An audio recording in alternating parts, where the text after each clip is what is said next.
You're not gonna believe this, but I once fixed a stalling Chevy with a pair of jumper cables and zero tools.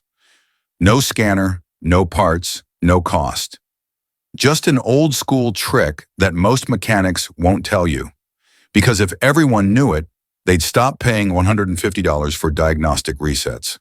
Look, your car's got its own brain, and half the time when it's acting weird, it's not broken, it's just confused.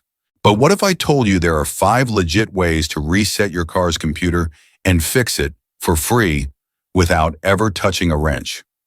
We're talking real mechanic methods here, from a secret ignition key combo that works like a cheat code to a throttle reset that could be killing your fuel economy by 12% if you skip it. So buckle up, because I'm breaking down all 5 of these fixes I've used in my shop for years, and you can do every single one in your driveway. Stick around, hit that subscribe button, and I'll save you from wasting money on stuff your car can actually fix itself, if you know what buttons to push. Fix No. 1. Ignition key, on-off cycling reset. No tools. This one's old school, perfect for older vehicles, especially the pre-2005 crowd. If you've got a Ford Taurus, early Nissan, or even a grumpy old Chrysler, this simple trick might save you a trip to the shop. Just insert the key, turn the ignition to on, don't start the engine, then back off. Repeat this 3 times within 10 seconds. It might feel like some kind of Konami code cheat, but what you're really doing is waking up your car's brain and giving it a fresh set of marching orders. Why does this work? Because in these older models, this cycling pattern helps reset things like the fuel pump relay, throttle memory, and even the transmission logic. I had an early 2000s Ford Escape come in that wouldn't shift smoothly after a battery pull. Ran this reset, and it relearned everything by the time we got to the end of the block. No tools, no money, just the power of timing and the right combo of clicks. Ever try this trick on your ride and feel the difference? Now that's an old school hack that still holds up, but what if you want a more universal reset? Let's go under the hood. Fix No. 2. Battery disconnection reset.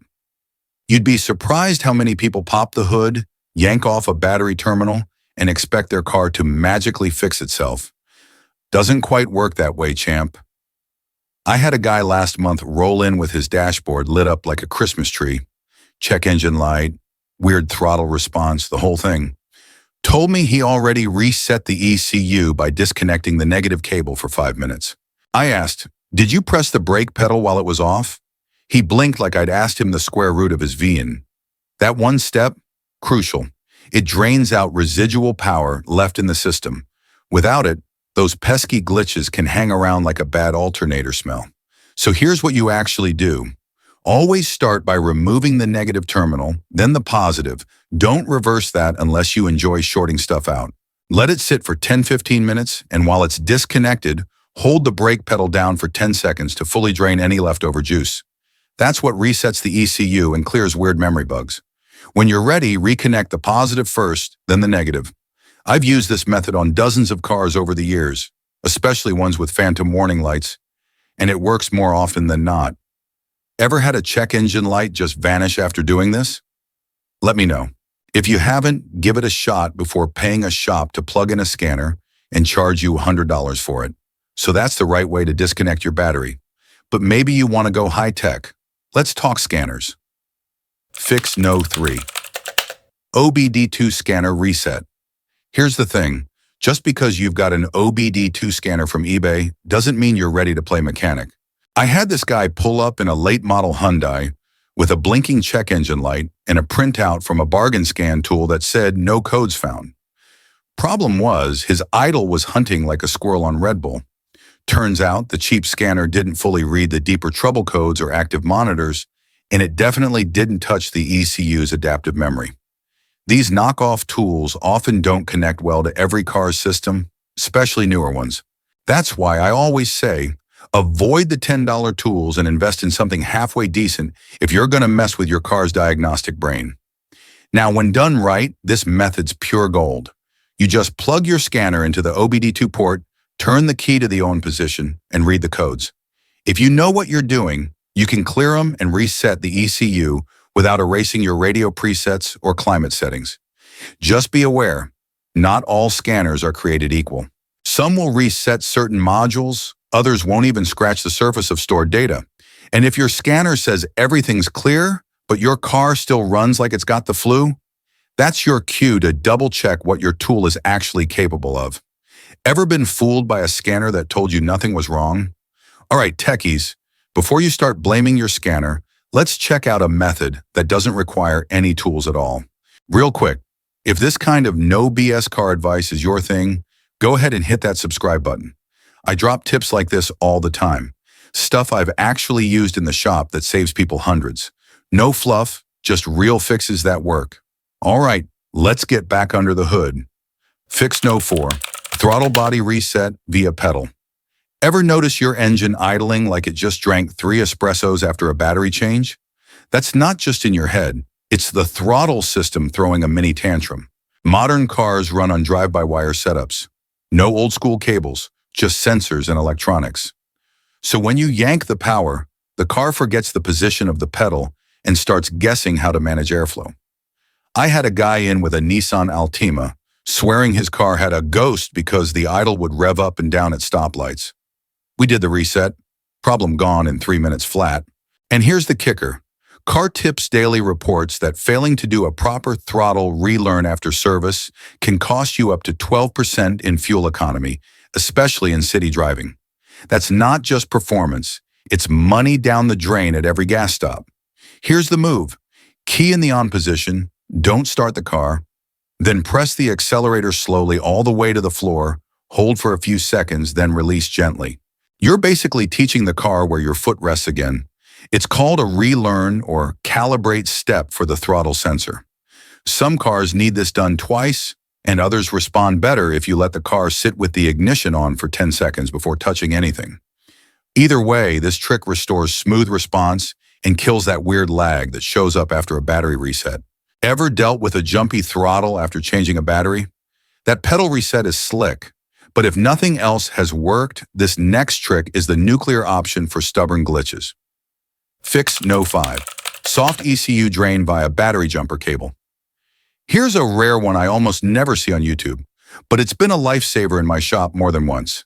It's called a soft ECU drain, and it wipes out lingering memory way more thoroughly than just disconnecting the battery.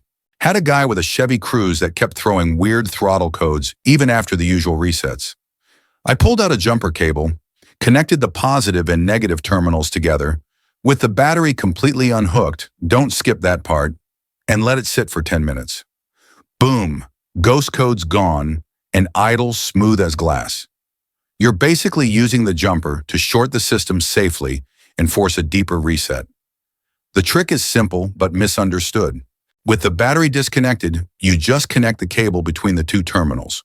No power, no sparks, just creating a loop that clears out residual charge trapped in the car's electrical system. It's like pulling the plug and holding the power button on a frozen laptop. This method doesn't just reset the ECU, it wipes it clean. Want your car to start fresh without random glitches popping back up? This is the reset you're looking for.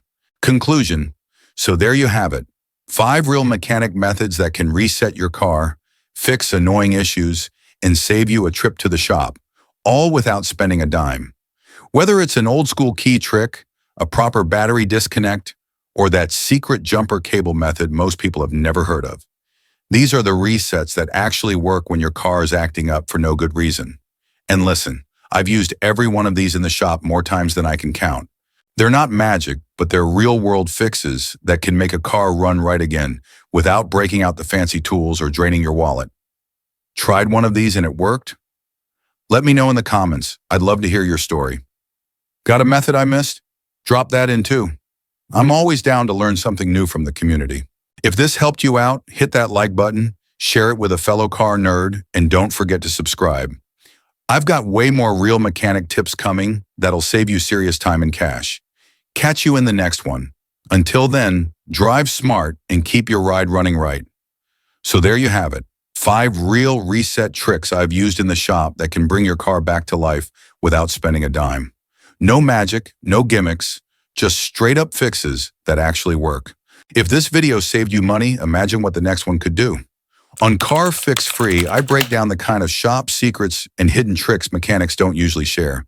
Because if you knew them, you'd stop paying $150 just for a diagnostic reset.